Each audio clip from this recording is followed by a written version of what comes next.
Oke, selamat malam buat semuanya yang setelah menonton live saya ya. Sorry banget nih kalau misalkan berisik ya, lagi di luar. Jadi sebelumnya perkenalkan ya, saya itu Arif Ardani dari jurusan Pendidikan Masyarakat UNJ angkatan 2017. Jadi sekarang ya sudah semester 8 lah, pokoknya ini kan libur ya, libur semester nih. Nah, nanti pas masuk semester 8. Nah, itu agenda kuliah saya udah skripsi aja sih gitu. Jadi nggak ada kuliah-kuliah daring gitu. Cuma satu semester kemarin tuh kuliah daring, di semester 6 tuh kuliah daring gitu. Di sana ada KKN, Kak? Oke. Ada lagi? Udah sih perkenalannya gitu. Berarti cukup. KKN juga online? Apa? KKN-nya online? Online. Pokoknya semua lagi serba online sih, jadi jarang ada yang ke kampus gitu. Udah setahun lah nggak ke kampus. Nggak tahu bangkunya jadi apa. Didudukin siapa ya kan nantinya? Nggak ngerti deh. Ada makhluk-makhluk astral gitu. Oke, Kak. Kalau misalnya pendidikan masyarakat ini secara umumnya itu seperti apa sih, Kak?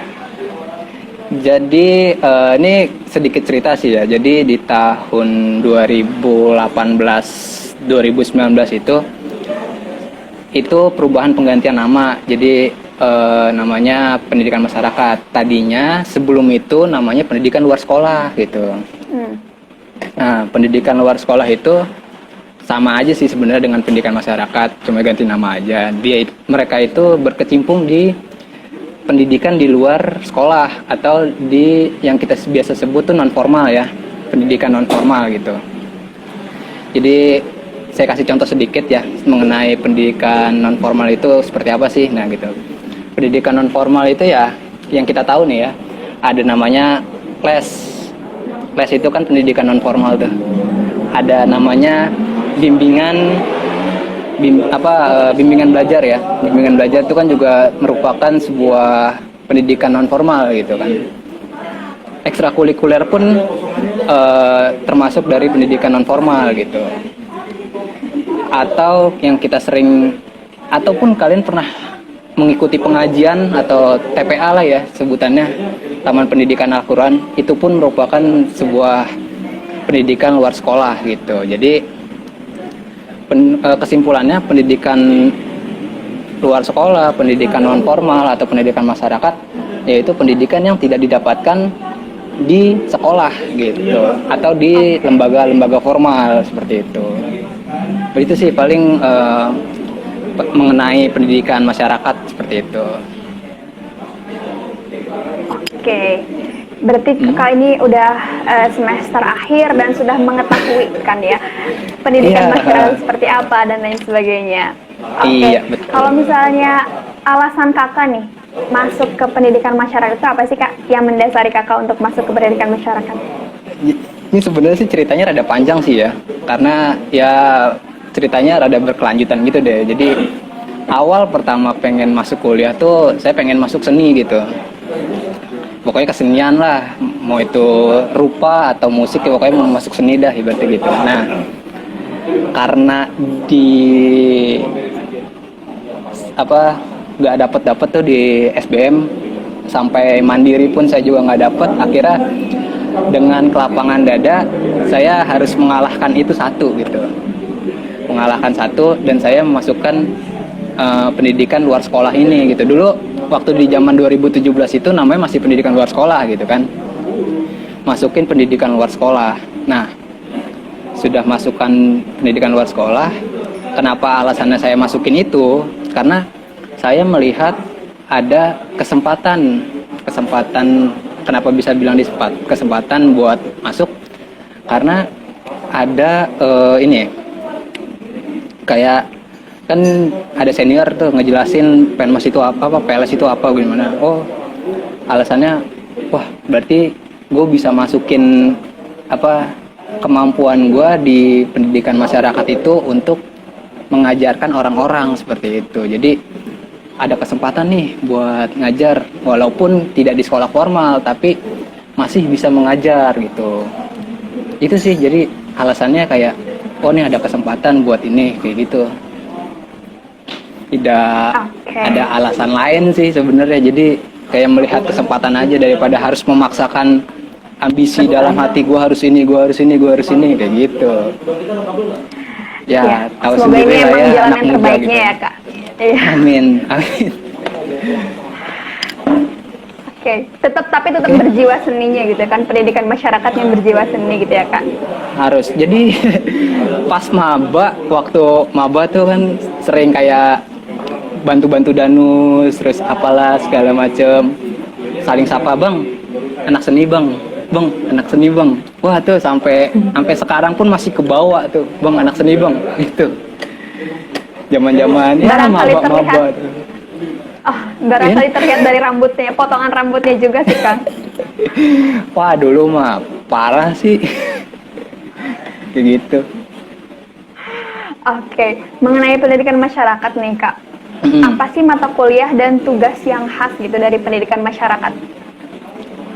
Kalau mata kuliah ya, kalau saya sih ada yang saya suka, ada yang enggak banget gitu saya suka gitu kan. Karena ya bikin pusing, tidur kagak teratur, kayak gitu-gitulah pokoknya.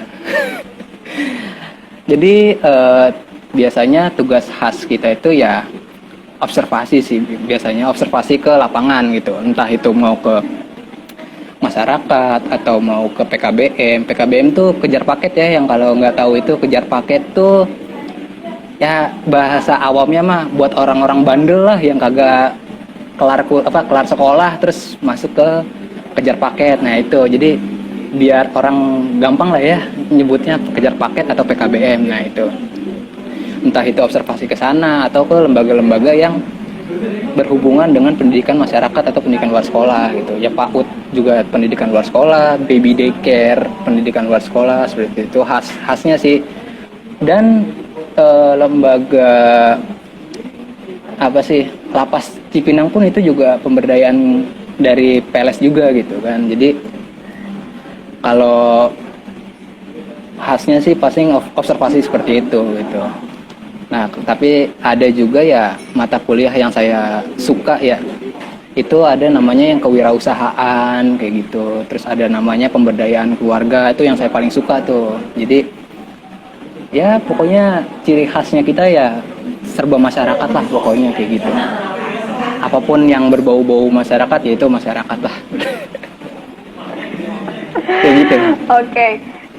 Kemudian kak, kalau di pendidikan masyarakat ini praktikumnya seperti apa sih kak? Ada nggak gitu praktikum di pendidikan masyarakat?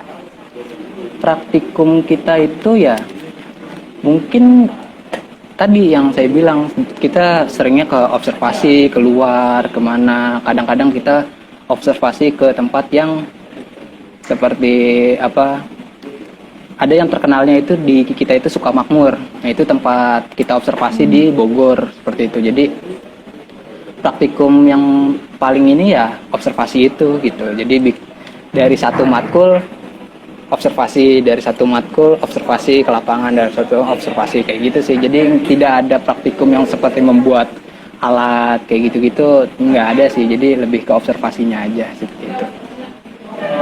Oke. Kemudian di pendidikan masyarakat UNJ ini ada nggak sih kak kayak konsentrasi atau apa ya, keahlian yang harus dipilih sama mahasiswa? Iya. Kalau konsentrasi ya, khususnya di pendidikan masyarakat UNJ ini nggak ada sih sebenarnya. Jadi dari semester 1 sampai semester 8 itu pun sama lah pokoknya gitu. Jadi tidak ada konsentrasinya. Kalau saya sih pernah bercengkerama ya sama anak penmas dari luar daerah dan segala macamnya, karena kan di penmas itu ada agenda kayak ngumpul penmas seluruh Indonesia gitu kan. Nah jadi di luar dari penmas UNJ itu ada konsentrasinya gitu.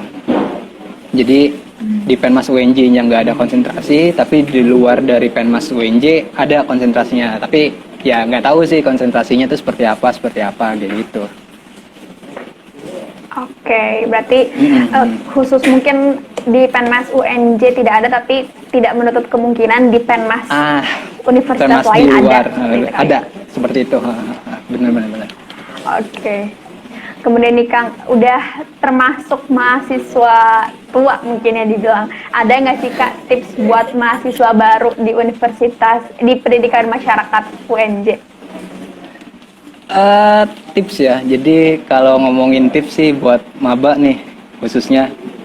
Kalau dari saya mah kalian perbanyak channel lah ya. Perbanyak channel kayak lembaga-lembaga di masyarakat gitu. Contohnya ya kayak Karang Taruna, kayak ya pokoknya yang lembaga-lembaga itu TPA segala macem. Yang pendidikan non formal. Kenapa saya bilang kita harus punya banyak channel? Karena itulah ranah kita bakal observasi ke sana, bakal ibaratnya bisa mengerjakan tugas di sana seperti itu. Apalagi waktu saya PKL kemarin kan udah pandemi tuh ya di bulan September, Oktober, sebelum September apa Agustus ya, Agustus, September, Oktober itu kan saya PKL tuh. Nah, PKL itu kan ya mau nggak mau kan kita harus turun ke masyarakat ya, tidak semuanya lah, semua prodi harus turun ke masyarakat. Nah, lembaga-lembaga yang ibaratnya nerima mereka, ada yang daring, ada yang menolak seperti itu kan. Ketika kalian sudah punya channel kenalan gitu kan, bisa lebih mudah lah ibaratnya buat mengerjakan tugas di sana atau PKL di sana seperti itu. Jadi tidak ada lagi yang menolak kalian seperti itu. Itu sih paling tipsnya, perbanyak channel aja gitu. Oke. Sama satu Kemudian lagi. Kak, kalau apa? Satu Boleh. lagi. Sama Boleh. meningkatkan skill yang kalian miliki. Karena berguna banget meningkatkan skill yang kalian punya. Karena di PNMAS itu juga ada mata kuliah pelatihan itu. Jadi kalian bikin pelatihan yang kalian bisa gitu. Kayak misalkan saya bisa musik atau menggambar gitu. Nah, nanti di mata kuliah pelatihan saya bakal nerapin skill saya yang saya punya gitu. Kayak bikin gambar tas tote bag, kayak bikin apa seperti itu. Itu sih dua itu aja sih. Oke, perlu dicatat nih ya sama mahasiswa baru pendidikan masyarakat UNJ, tips dari kakak tingkatnya. Kemudian Kak, kalau misalnya prospek kerja gitu dari alumni pendidikan masyarakat UNJ ini di mana saja sih Kak? Kalau prospek kerja ya, itu yang masih main-main ke kampus, yang masih nongkrong-nongkrong sama saya, itu ada yang pertama ada yang satu dari PKBM. PKBM tuh ya kayak tentornya, kayak pengajarnya lah ibaratnya gitu. Jadi emang sih di Penmas ini tidak diajarkan mata pelajaran yang ada di sekolah gitu. Tapi kita harus mengajar mata pelajaran yang ada di sekolah. Jadi itu yang tadi saya bilang, kalian harus punya skill yang bisa dikeluarkan seperti itu. Kayak misalkan kalian bisa bahasa Indonesia, bahasa Inggris, nah kalian bisa jadi pengajarnya di sana seperti itu. Itu yang pertama.